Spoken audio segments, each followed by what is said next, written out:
so excited to see everyone here for my book launch.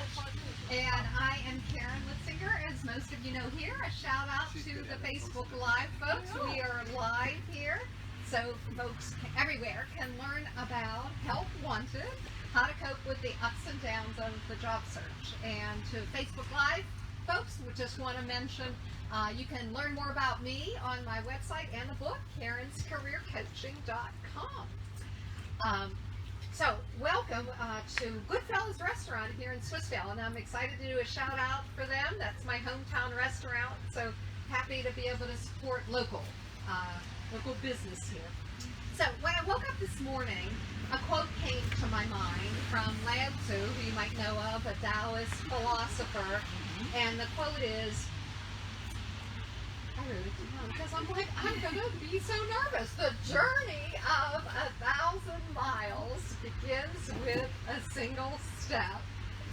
And I have to say, yes, it's been more than 1,000 miles and steps, and that's why I was thinking about that. As a matter of fact, when I posted about the book, I was almost embarrassed to say that it's been 6 years in coming. And then Alice Carnes over here was gracious this week. She said, Karen, I was so inspired when you said it was 6 years in coming because I have a book that I've been reading. Like, now it's all recorded and people know Alice. But I have to say, that was such a gift to tell me because I just was almost embarrassed. But here's what's more embarrassing. So I go and dig out all of my stuff and I see it's been 7.5 years. I was thinking it was 5 or 6 years, but it's 7.5 years. So I wanted to share a little bit of the story, why I did the book, and 2 really brief excerpts, which are bookmarked in here. So, okay, I'll find them easily when I look at it. So, when I actually conceived the book was March 2014. And it was at a transcendental meditation retreat. During an actual meditation, it absolutely just came to me. I actually had to get up. I never have these deep meditations, but I had to get up and write it down. It came A to Z, all the topics, all the emotions of what people go through in the job search. You know, I've been a career counselor my whole professional life, but we're dealing with helping people with career goals, helping people not have their resume lost in the black hole of the internet. But usually, even though there are all these emotions, people are usually, you know, you're not getting help with that. You're going to your therapist for that. But really, it's an important piece. So I didn't do anything about that. So that was for 2 years. And then I went to a conference, my Middle Atlantic Career Counseling Association conference. And I'm going to say a shout out to them because they have been great supporters. They're all around the Mid-Atlantic. They've heard whole lots about the book. And there was a keynote address. And this person asked all these different questions that a career counselor might ask their clients. But he's asking us this. And we're having to write things down and then circle this and that and notice the themes. And my theme was like, oh my God, I better write this book.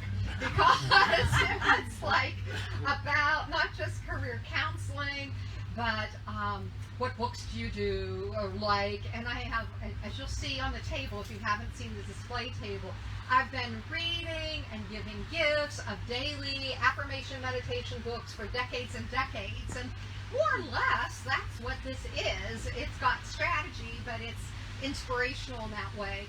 And it's a little spiritual, not religious. It's not religious at all. It doesn't say God in it, so no one has to worry about that. It's really psychological. It's got cognitive psychology. I'm just huge on cognitive psychology and the power of attraction. So I realized I have to do this book. And I really didn't. I wrote maybe 2 readings in the next year. That was 2019. Or actually, I lost track, 17. But this book was like so much mine to do because the other thing that I was doing was co-leading, or had finished, I can't keep track of time, co-leading a job seeker support group with Barry Benjamin over here, a psychotherapist and writer. Oh, nice. And we were best buddies when we did that.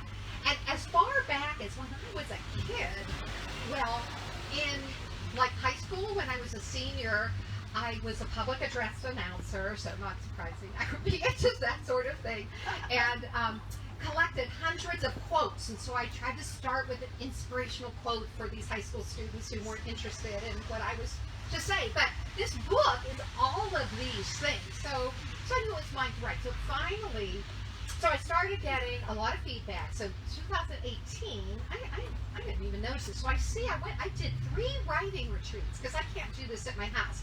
So I went away 3 times, and I've got pictures of the places that I went to, and got lots of feedback from dozens of people, many of you out there, because I can't even begin to name how many folks. But I do want to give a shout out to Diana Hardy, because she wrote me and she's like, I want to give you, I'll give you as much feedback as you want and help you as much as you want. I'll read the whole thing. And so she's the only person who read the entire manuscript besides the editor, so shout out to her. Cindy Salmons from Chicago, best buddy, was a major check-in partner. But one of the biggest ways I got this done is my partner in believing, Tori Butterworth over here, can give a shout out to her. We met every other week on Zoom for each of our individual projects since January. Wow. Making sure that we're helping each other, and that's a huge way that got done. And then I realized, the printing barrier was harder than writing. And so in terms of actually printing it, I don't think she's here yet, but she might come. Beth Caldwell, you'll see it eventually. Big shout out to her from Pittsburgh Professional Women. I went to one of her writing workshops, and I had it all written, but I just needed to be edited and get a little confidence in the matter. And she's like, Karen, I think this is the Do It With You publishing service that would help you. And they are called Get It. You will get it done. You can get it done. Let me make sure I get that right. So I give a shout out to the right people. You can get it done. Wow. And so honestly, Lindsay, Lucy, and Andrew, if you see this at some point, I am forever grateful. I'm like going to cry, because I don't think I could have gotten this done. It would have been like 3 more years, but I got it done because of You Can Get It Done group. Editing, design, production, and I will tell you,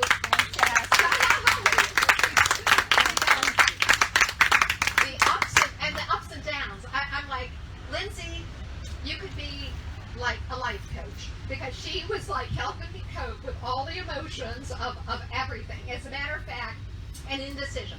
So that inspires my first reading that I want to share with you from the book on, I was saying indecision, but I didn't call it indecision here. I called it decisions.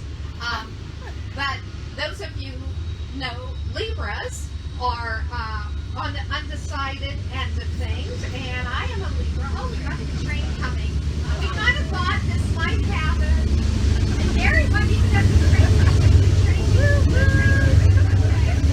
Wheelchair. Yeah, guys. It's not going to be that long. You can hear me. I'll tell you a funny story. I was at a concert here, and then, that was a short one. And the train went by, and the band broke into Johnny Cash's, what's it called? Foursome Prison. And it's like, the train's a coming. And I'm like, boy, was that a talented band, where they just like broke right into that. I was so impressed. So, that was super short. I think it was longer last time. I better talk fast. Well, there won't be one for a while, hopefully. So, I am a Libra. Some of you know my birthday is tomorrow, which is why I picked today for happy birthday.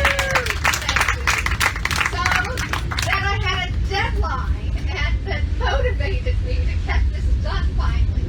So I'm going to read the section on decisions and start with the quote. So each section has a quote, a reading, and then an affirmation. And these are all the emotions of the job search: procrastination, rejection, confidence, anxiety, and then positive things like hope and resilience. So the quote is from Rosa Parks. I have learned over the years that when one's mind is made up, this diminishes fear. So the reading is very good. And I hope that you'll find inspiration from this, because really, yes, these search oriented, and everything else applies to everything in your life. And Lindsay even said, we could write coping with the ups and downs of the publishing process. And I really don't. You could probably just change it a little and use it for something else. Okay, decisions. Should I change careers? Should I apply for this job? Should I follow up one more time? Should I accept this offer or try for something better? So many big and little decisions come up in a job search. It can be helpful to remember there are no absolute right or wrong choices, although some may be better than others. Recognizing that a choice may lead to another fork in the road rather than a final destination can help lift the enormity and stress. Perfection and fear can sometimes lead to paralysis, missed opportunities, and disappointment. Not making a decision is also a decision. When faced with a decision, try to remember your overall goal and priorities. Consider the decision from a balanced perspective of logic and information, as well as your intuition and gut feeling. Visualize yourself in the different options and pay attention to the physical sensations in your body as well as your emotions. Which choice brings relief? Which choice brings regret? Trust, take action, and let go. And the affirmation at the end is, I use both information and intuition as I make decisions. So I wanted to share that with you as an indecisive Libra. I took the liberty on my birthday to choose that one. So the next reading and the last, we're just doing two, is the topic, yes. So like how many Y's can you come up with, right? It's A to Z, coping, that's how it came to be A to Z. So that's what I did. That's what was given to me, that's what I did.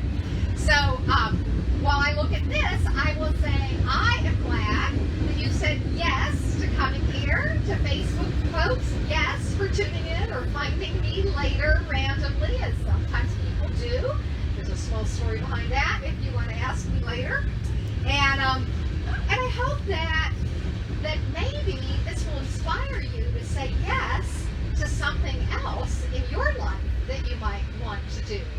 So I will start this. Oh, yeah, so the power of yes. It's just quieted down the train. I don't know if live can tell or not. Okay, so you are waiting for the job offer to say yes to. In the meantime, say yes to other opportunities.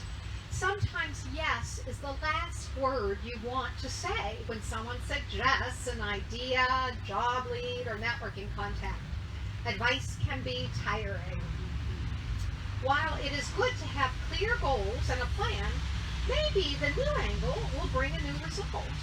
Balance saying yes with discernment. Honor your inner wisdom, yet be on alert that fear and procrastination can keep you from moving forward. I'll look over to the right there. Someone's smiling. The networking event may be more fun than you think. Hey. The launch party may be more fun than you think. The job lead may not be too much of a stretch, or the contact may introduce you to a better connection. Saying yes may shift the outcome and your energy. The affirmation is, I try new angles and welcome new experiences. And the quote is from Stephen Colbert. Whoa. Cynics